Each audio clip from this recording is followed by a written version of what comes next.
Direct seeding. When seeds are planted directly in the ground, it's called direct seeding.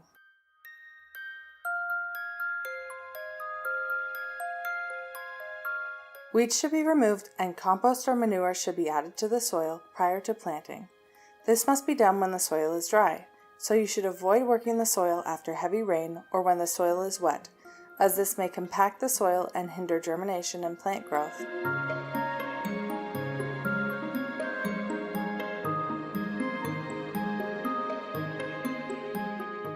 Direct seeding can be done in early May, weather permitting.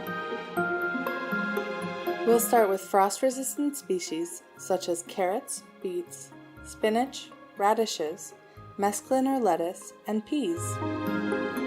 When you plant seeds directly in the ground, you must leave a certain distance between them. The distance will vary according to the size of the mature plant. There must be a certain distance between the plants and between rows. To make it easier for the children when they are planting the garden, you can use string to mark out the rows. For example, carrots must have a distance of 15 centimeters between the rows, so you can mark out this distance with string.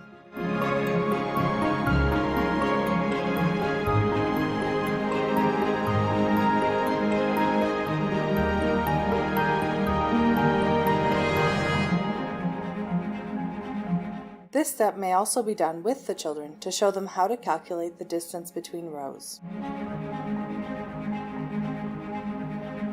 Dig a 2 centimeter deep furrow.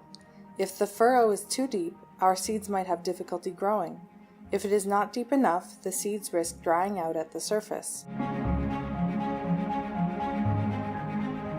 Once you've made your furrows, it's time to plant your seeds. In a small container, each child will have a few seeds to plant. We left a distance between the rows, and when we plant the seeds, we should leave a distance between the plants. The distance required varies by species.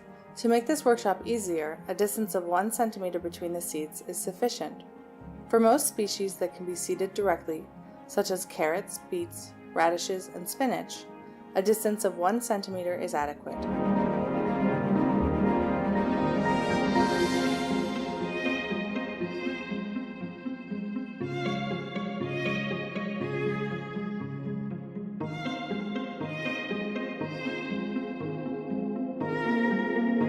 For many reasons, we don't know if all of the seeds will germinate, so it's a good idea to space them 1 centimeter apart to ensure that you have an abundance.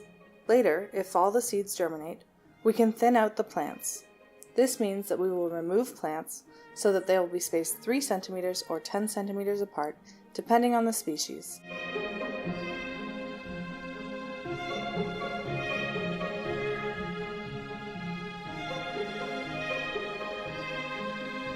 Some seeds, such as carrot seeds, are more difficult to plant, as they are very small. It's important to try to plant only one at a time.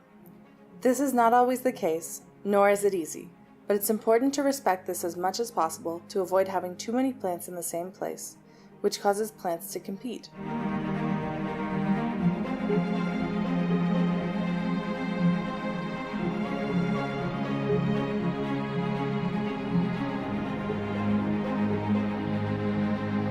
Once you've placed your seeds in the furrow, you'll need to cover them with soil. Close your furrow by pinching the soil together from each side.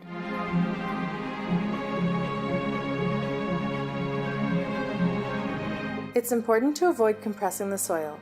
It's also important to ensure that there is enough soil covering the seeds. At least 1.5 to 2 centimeters of soil is needed, and this is very important as the seeds may rise to the surface if there is heavy rain. Carrot seeds are very small, so they risk drying out at the surface, so we want them to be well covered.